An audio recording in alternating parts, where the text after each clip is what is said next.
بسم اللہ الرحمن الرحیم۔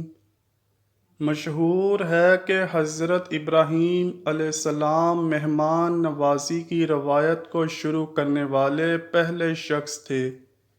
آپ بے حد مہمان نواز تھے اور اللہ پاک کو آپ کی یہ ادا بہت پسند تھی۔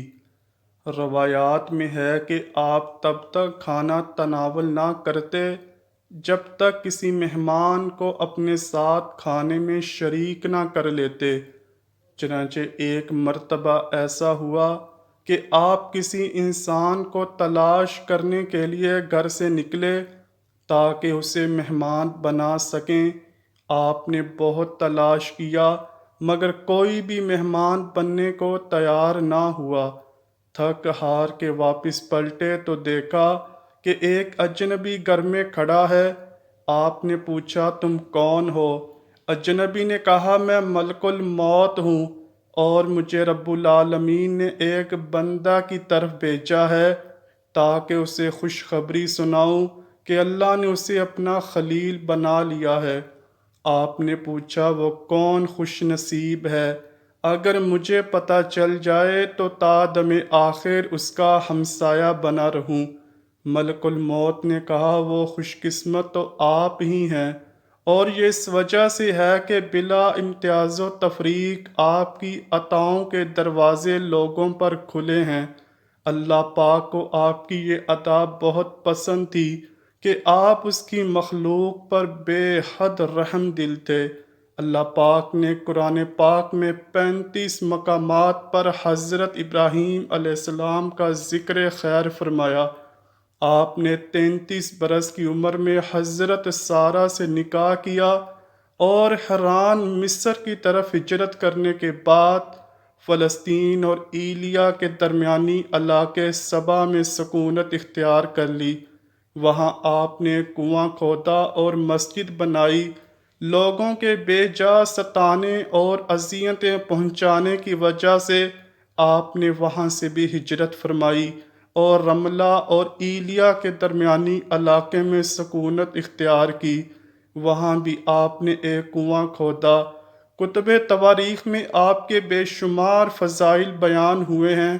الغرض آپ سب سے پہلے تھے جنہوں نے ختنہ کیا، مہمان نوازی کی روایت قائم کی، سرید بنایا، باقاعدہ شلوار پہنی، اور آپ ہی پہلے شخص ہیں جس نے بڑھاپا دیکھا۔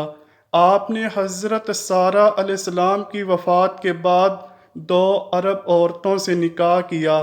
ایک کا نام کنتورہ تھا اور اس سے آپ کے 6 لڑکے پیدا ہوئے، اور دوسری کا نام ہجور بنت ارہیر تھا اور اس کے بطن سے 5 لڑکے پیدا ہوئے۔ تاریخ طبری میں مصنف امام ابن جریر طبری علیہ الرحمہ لکھتے ہیں کہ اللہ پاک نے جب حضرت ابراہیم علیہ السلام کی روح نکالنے کا ارادہ فرمایا تو ایک بوڑھے آدمی کی شکل میں موت کے فرشتے کو بھیجا۔ صدی سے مروی ہے ایک روز آپ لوگوں میں کھانا تقسیم فرما رہے تھے کہ ایک بوڑھا چلتا ہوا آیا۔ وہ بوڑھا اس قدر ضعیف تھا کہ اس کے لیے چلنا مشکل تھا۔ آپ کی نظر اس پر پڑی تو از راہ ہمدردی اس کی طرف گدھا بھیجا تاکہ وہ اس پر سوار ہو کر آ جائے۔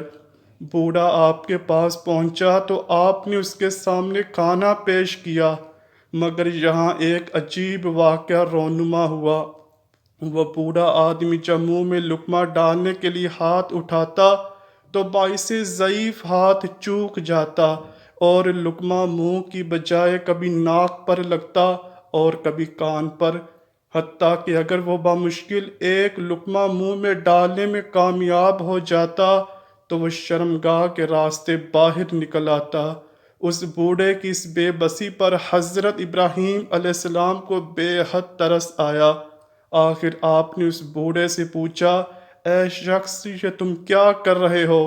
اس نے جواب دیا کہ یہ میرے بڑھاپے کی وجہ سے ہے، میرا ہاتھوں پر اختیار نہیں رہا، بھوک مٹانے کو کھاتا ہوں مگر پیٹ میں کچھ رکتا نہیں، بہت تکلیف میں ہوں۔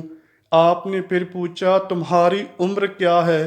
اس نے عمر بتائی تو آپ نے فرمایا تم مجھ سے صرف 2 سال بڑے ہو، اگر تمہارا یہ حال ہے تو 2 سال بعد میں بھی اس حال کو پہنچ جاؤں گا۔ آپ نے اسی وقت دعا فرمائی، اے اللہ پاک اس حالت کے آنے سے پہلے مجھے موت دے دے۔ چنانچہ وہ بوڑھا اچانک کھڑا ہوا جو کہ در حقیقت موت کا فرشتہ تھا، اور اس نے حضرت ابراہیم علیہ السلام کی روح قبض کر لی۔